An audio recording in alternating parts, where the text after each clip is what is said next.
now to some breaking inputs coming in on the broadcast. These are inside details of the meeting between Prime Minister Narendra Modi and UP Chief Minister Yogi Adityanath. The cabinet expansion in Uttar Pradesh was in focus. This is what we're given to understand, that new faces could be introduced.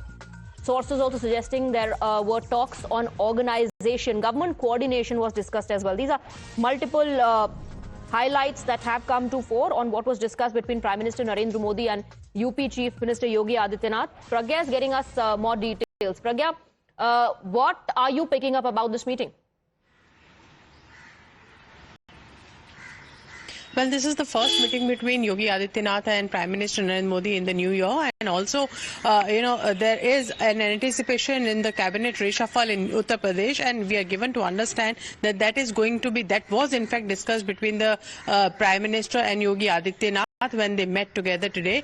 The fact is that there is need to be a very balance of a region in as far as cabinet is concerned. Both the state chief and also and CM comes from the same region, and there is also, this is going to be the last cabinet expansion before 2027 assembly polls in Uttar Pradesh.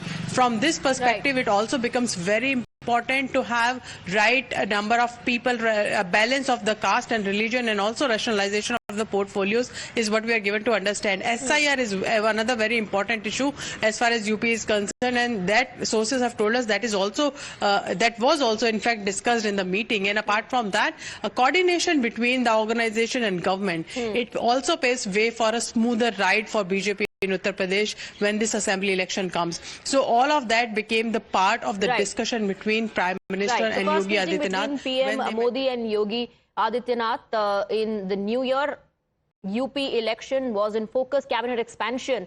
New faces could be given a chance is what we're given to understand. Thank you, Pragya, for getting us the details.